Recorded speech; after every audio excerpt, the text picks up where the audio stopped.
የኮሪደር ልማት አሁን የመተላለፊያ መሰረተ ልማቶች ተቀላጥፎ ብቻ አይደለም። ኮሪደር ልማት አሁን የተሻሻለ ዘመናዊ አኗኗር ጥልቅ ማህበራዊ ፍልስፍና ነው እንጂ በመላው ሀገሪቱ የመተግበሩ ምክንያትም ከበዛው ጠቀሜታውና ከተሰጠው ሀገራዊ ትኩረት የተነሳ ነው። ይህ ልማት ለነዋሪዎቹ ምቹና ጤናማ አኗኗርን፣ ለቱሪስቶች ደግሞ ስበትን እንደጨመረ ከሚወጡ መረጃዎች መመልከት ይቻላል። በሀገራችን ሰፊ የከተማ ማስዋብ ከተከናወነባቸውና እየተከናወነባቸው ከሚገኙት መካከል የከምባታ ዞን መናገሻዋ ዱራሜ ከተማ አንዷ ናት። አቶ አክሊሉ አቡቶ የከተማዋ ከንቲባ ናቸው። ከተማዋ ከሌሎች ከተሞች ጋር ተፎካካሪ ከተማ እንድትሆን የመጀመሪያው ከተማዋን በመሰረተ ልማት ውብ የማድረግ ስራ እየሰራን ነው። ህብረተሰቡ እንዲተባበር የማድረግ ስራዎችን እየሰራን ነው። የውስጥ ፕላኖችን ተከትለን ከተማ አካባቢ ያሉ ጉዳዮችን የማስተካከል የማጽዳት ስራዎች እየሰሩ ናቸውና የተመረጠ ቦታ አለ። ምቹ ቦታዎችን ፈጥረናል። ህብረተሰቡን ጭምር በ20 ሜትር ራዲየስ ላለውን ቆሻሻ አወጋገድ ስርዓት ላይ ህብረተሰቡ አካባቢውን ጠብቅ ግንዛቤ እየፈጠርን እያስተማርን እንዳለ ነው። የኮሪደር ስራው የአረንጓዴ ገጽታ ማላበስን ጨምሮ የሚከናወንበት ነው። ለነዋሪዎች ሁለንተናዊ የዘመነ አኗኗርን የሚያጎናጽፍ እንዲሆን ተደርጎ የጽዳት ስራዎችም ጎን ለጎን ሲሰሩ ተመልክተናል። ስሜ ደጀኔ ከበደ ይባላል። የኮሪደር ልማቱ ዘርፈ ብዙ ጠቀሜታ አለው። የከተማን ገጽታ ከማሻሻል አንጻር፣ የስራ ዕድል ከመፍጠር አንጻር፣ የተሳለጠ የትራንስፖርት እንቅስቃሴ እንዲኖር ከማስቻል አንጻር፣ የንግድ ተቋማት ደግሞ በተሻለ መልኩ ለማህበረሰቡ አገልግሎት የሚሰጡበትን ሁኔታ ከመፍጠር አንጻር በጣም ብዙ ጠቀሜታ አለው። ስሜ ደግነት ብርሃኑ ይባላለሁ። ከቅርብ ቀን ወዲህ ለአካባቢ የሚሰጡ ውበት እጅግ የበለጠና ደስ የሚል ማራኪ እንደሆነም የሚያሳዩ ነገሮች አሉ። እንዴት ነው ስታነጻጽራት ከበፊትና ካሁን እች ከተማ? ዱራሜ ከተማ ከድሮ አሁን ያለበት ሁኔታ ደስ የሚል ነው። እየተሻሻሉ ያሉ ነገሮች አሉ። ነገር ግን በቂ አይደለም አሁን ያለበት። የከተማ ማስዋብ ስራው በተሟላ ሁኔታ እንዲሳካ ከነዋሪዎቹ ንቁ ተሳትፎ እንደሚያስፈልግ ተነስቷል። ለዚህም በጽዳት ዘመቻዎች፣ በመንገድ ማስፋት ስራዎች ተባባሪ መሆንን ይጠይቃል። እንደ ነዋሪ ይሄ ማህበረሰብ ተኮር የሆኑ ልማቶች የሁሉንም አካል ተሳትፎ የሚፈልጉ ናቸው። ማህበረሰቡ የዚህ ነገር ግንባር ቀደም ተሳታፊ የልማቱን ባለቤት ነው። እነዚህ ነገሮች ተሰርተው ወደ አገልግሎት በሚገቡበት ጊዜ የመጀመሪያው ተጠቃሚ የሚሆነው ማህበረሰቡ።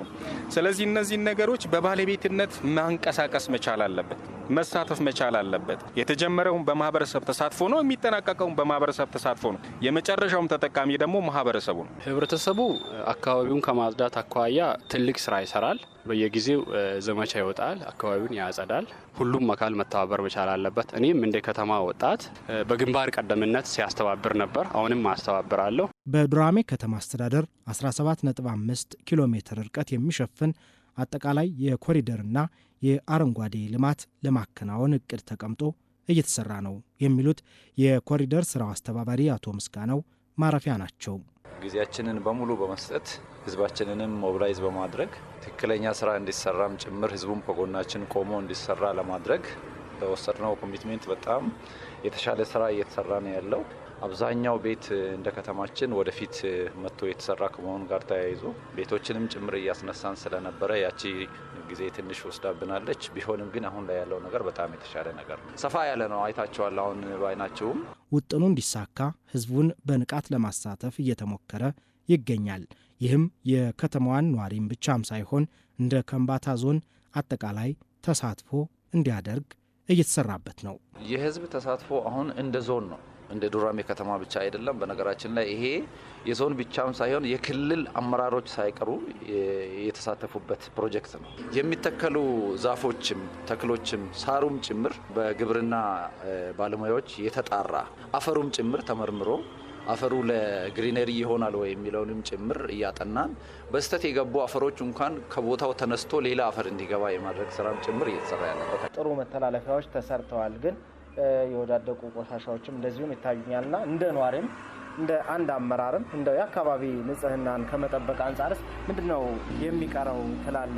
የምናያቸው ነገሮች ስላሉ ማለት ነው መደረግስ የሚገባው በጣም ጥሩ። ከቆሻሻ አወጋገድ ጋር ተያይዞ ደረቅና ፈሳሽ ያላቸውን ቆሻሻዎችን ከማንሳት ጋር ተያይዞ ከዚህ ቀደም እውነት ነው በድሬኔጅ ውስጥ የመጣው ውሃም ጭምር ቆሻሻ ተሸክሞ መጥቶ የምታነቅ ነገር አለ። ይህንን በአዲስ መልኩ በደንብ ማዘጋጃም በቅንጅት እየሰራ ያለበት ሁኔታ አለ።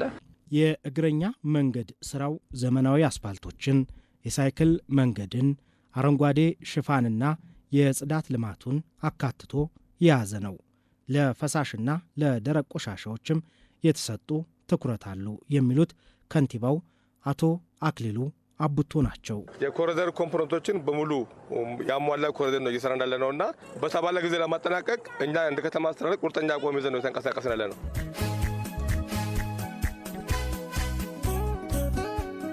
በዱራሜ ከተማ የአካባቢ ንጽህናን ለመመልከት ወደ ገበያ ይዞታዎች አቅንተን ነበር። በዚያ ያነጋገርናት ወይዘሮ ጸደቀች አካባቢውን ለመጠበቅ ነዋሪዎቹ በንቃት ይሳተፋሉ ብላለች። በተለይም ደግሞ ገበያ አካባቢ ተከታታይነት ያለው የንጽህና አጠባበቅ ስራ ተገቢ ነው። ጧት ወጥቶ ሲያጸዱ ቀላል ይመስላል አይደለ?